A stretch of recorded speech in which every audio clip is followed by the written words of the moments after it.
अनिरुद्ध सिंह, आप ही के साथ शुरुआत करते हुए 1991 तक आज की सिचुएशन को कांग्रेस की तरफ से पूछे गए सवालों को लेकर निशिकांत दुबे को आज क्यों लाना पड़ा?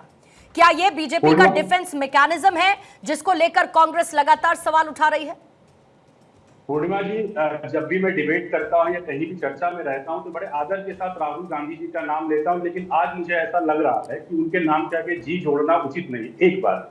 दूसरा, आज मैं अपने होम टाउन अयोध्या में हूं और आज ही के दिन हमारे देश का एक लाल लेफ्टिनेंट शशांक तिवारी वो शहीद हो गया। तो मैंने वहां देखा कि कांग्रेस के जितने भी लोग जा रहे हैं, लोग उनको दौड़ा दौड़ा सिर्फ राहुल गांधी की इन्हीं आदतों की वजह से लोग खदेड़ रहे हैं वहां पे। राहुल गांधी की हमेशा एक आदत हो चुकी है, कभी 26/11 के बारे में नहीं बोल पाएंगे, एक शब्द नहीं निकलेगा 26/11 के बारे में बोल पाएंगे।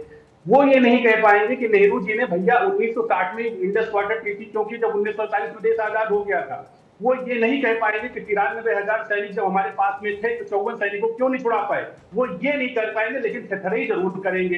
वो सेना को गाली देंगे, कहीं ना कहीं सेना के ऊपर सवाल उठाएंगे, चाहे बालाकोट टेरर स्ट्राइक होता है, चाहे उड़ी का होता हो, चाहे ये पहलगाम में होता हो, हमेशा सेना पर प्रश्न उठाएंगे। और जो लोग सेना पे प्रश्न उठा रहे हैं वही उनके साथ उगवा बने घूम रहे हैं। आप कन्हैया कुमार को देखो तो जो सेना को गाली दिया करते थे वही उनके साथ घूम रहे हैं बैठ के। जो लोग सेना को हमेशा गाली देते रहते थे वो उनके भारत छोड़ो जोड़ो यात्रा में घूम रहे होते हैं। और राहुल गांधी के पूरी कांग्रेस इकोसिस्टम की आदत हो चुकी है कि वो सेना को गाली देना। अरे मोदी जी भाजपा को बीजेपी के प्रवक्ताओं खूब गरियाइए, लेकिन कम से कम देश को, देश की सेना को मत गाली दीजिए। 140 करोड़ लोगों को गाली मत दीजिए। लेकिन राहुल गांधी के समझ में नहीं आएगा कि उनको पता नहीं क्या इससे मिल जाता है। वो किसके लिए प्रश्न पूछ रहे हैं? अपने लिए पूछ रहे हैं, पाकिस्तान के लिए पूछ रहे हैं। वहां की मरियम नवाज बोलती है देखो भारत ने हमें तबाह करके रख दिया, बिलावल भुट्टो चिल्ला रहे हैं। वहां पे पता चला बंकर में छुपने वाला जनरल अपने को राजा बना के बैठा हुआ है। तो किसके लिए पूछ रहे हैं? ये पूछ रहे हैं अपने लिए पूछ रहे हैं या पूछ रहे हैं पाकिस्तान के लिए पूछ रहे हैं? मुझे तो यही समझ में नहीं आ रहा है। और जाहिर सी बात, निशिकांत दुबे जी ने क्या गलत कहा? इसमें कोई ऐसा नहीं, कोई डिफेंसिव मैकेनिज्म तैयार किया। 1951 में जो इनके साथ में हुआ, कम से कम पता है कांग्रेस आके कम से कम अपना पक्ष रखे, लेकिन जाहिर तौर इनके पास रखने के लिए कुछ है नहीं। केवल इनको एक काम है कि मोदी जी को कैसे गाली दिया जाए, बीजेपी कैसे गाली दिया जाए। गाली देते देते ये देश की सेना को गाली हो चुके हैं 2014 से, और देश की जनता को गाली देते आ रहे हैं। ठीक है, ज्योति कुमार सिंह साहब, 1991 में क्या किया था फिर कांग्रेस ने? अगर एस जयशंकर को आप गद्दार की तुलना कर देते हैं, गद्दार से आप मुखबिर से उनकी तुलना कर देते हैं, ऑपरेशन सिंदूर को लेकर आप सवाल उठाते हैं, 1991 में फिर कांग्रेस ने क्या किया था जो आज निशिकांत दुबे कुछ पन्ने लेकर आए हैं? पूर्णिमा जी, आप अपने शुरुआती दौर में ही हमारे प्रवक्ता का आपने बयान सुनाया, जिस बयान में उन्होंने, सुप्रिया सिनेत ने बताया आपको कि दुबे जी को थोड़ा ज्ञान की कमी है और फैक्ट्स की कमी है।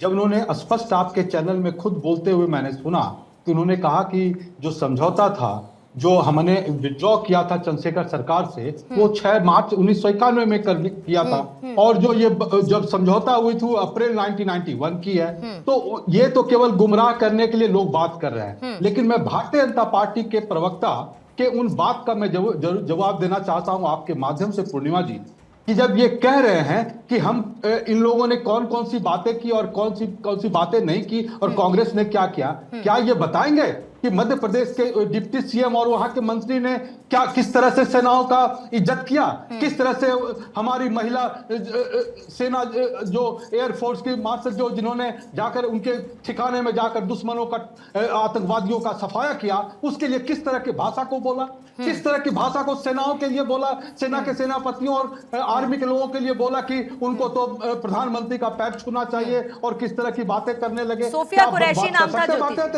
सोफिया कुरैशी। मैं नाम न लेके मैं शॉर्ट में, क्योंकि और बहुत सी बातें आपको हमको बताना है। अच्छा, ज्योति जी अपनी बात को प्लीज पूरा करेंगे सर। हाँ पूर्णिमा जी, मैं ये कह रहा था कि जब भारतीय जनता पार्टी के लोग ये कहते हैं कि कौन किस तरह से सम्मान कर रहा, तो मैंने 2 एग्जाम्पल दिए जो अभी आपके चैनलों पर भी मैंने ये चीजों को देखा।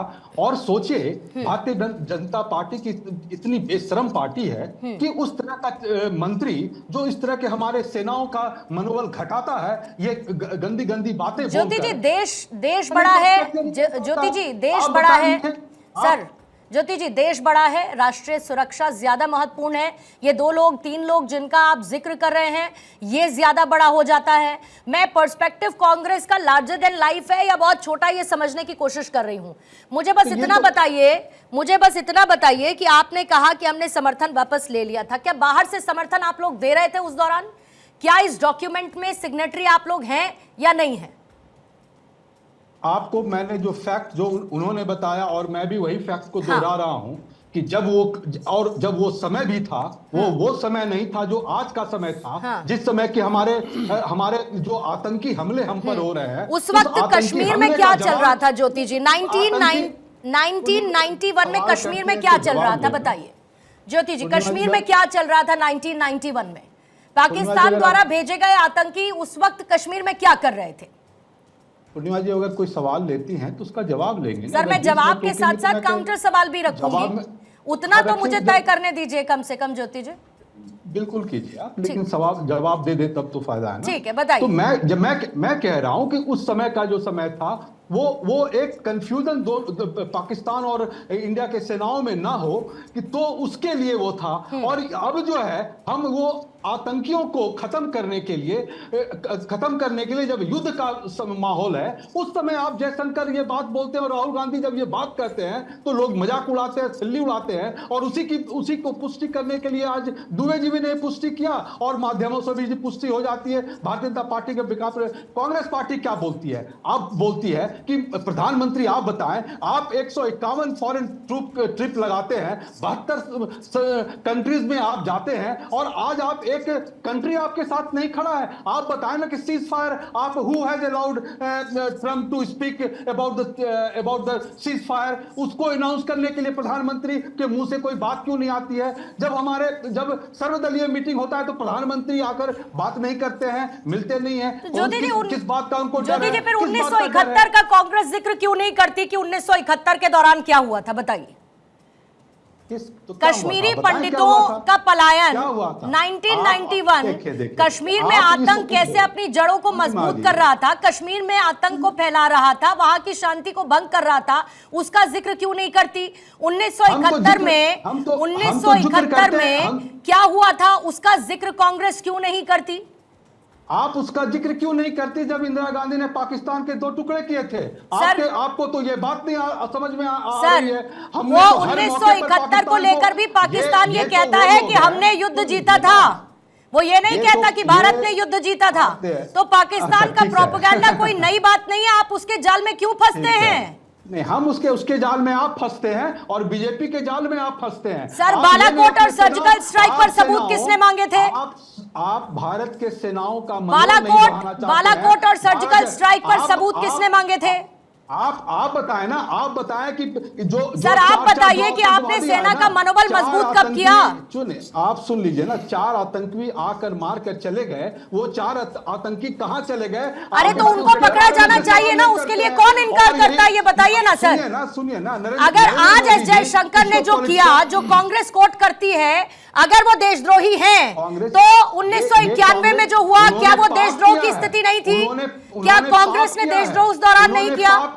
उन्होंने पाप किया है। जो देश हमारे ऊपर आतंकी हमले करते हैं, उस पर आक्रमण करने से पहले जो हम उनको बताते हैं कि तुम भाग जाओ, तो ये अपने बॉर्डर, अनिरुद्ध जी जवाब दीजिएगा।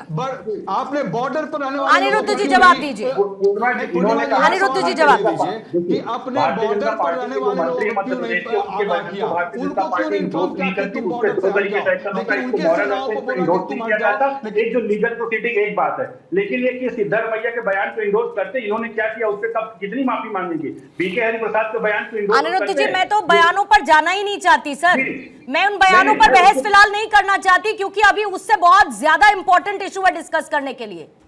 मैं उसी पे आ रहा हूँ। ये कह रहे हैं कि 91 में भैया कश्मीरी पंडितों को आपने भगा दिया वहां से, और उसके बाद में गलबैया किए बैठे रहते थे पाकिस्तान के साथ में। आप कहां माफी मांगेंगे? आप ये कहते हुए शर्म आपको नहीं लगती? हम 2 टुकड़े किए, आपको बता नहीं पाते? भारत के भी 3 टुकड़े आप ही ने किया था, पूर्वी पाकिस्तान, पश्चिमी पाकिस्तान और भारत। ये आप बताते बताते आपका गला रुक जाता होगा।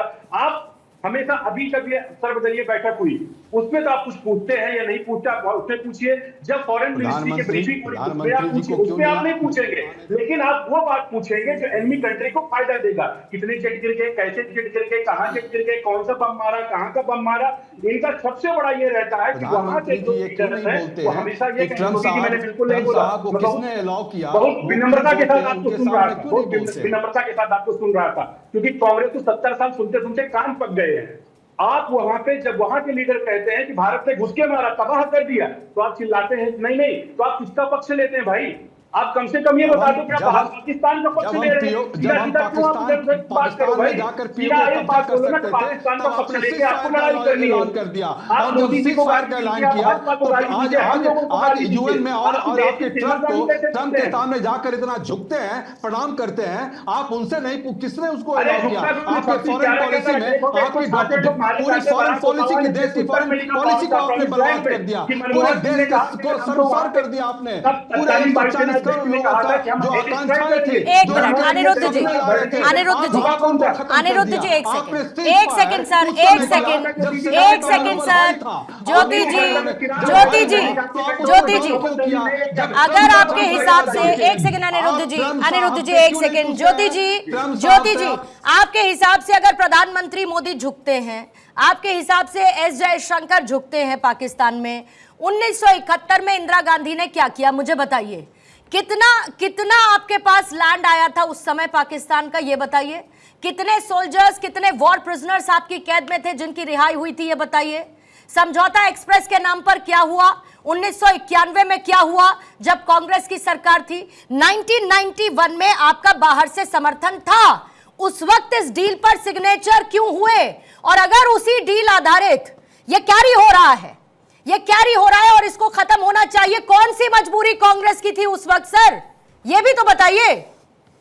आप देखिए पूर्णिमा जी, एक बड़ी आश्चर्य की बात है, आज जब हम 2025 में जी रहे हैं, और 2025 में जब जी रहे हैं, जो हालात पाकिस्तान के आतंकियों के कारण हुआ, जो हमारी लड़कियां, हमारी महिलाएं विधवा हो रही हैं, और हमारे शौर्यवीर, हमारे सेना सर, अनफॉर्चुनेटली आप अभी के हालात की बात करते हैं, देश का आप कश्मीर में नरसंहार की बात नहीं करना चाहते, अपने जान पर खेल आप 91 की बात ही नहीं करना चाहते, बचा रहे हैं, आप 91 की बात ही नहीं करना चाहते।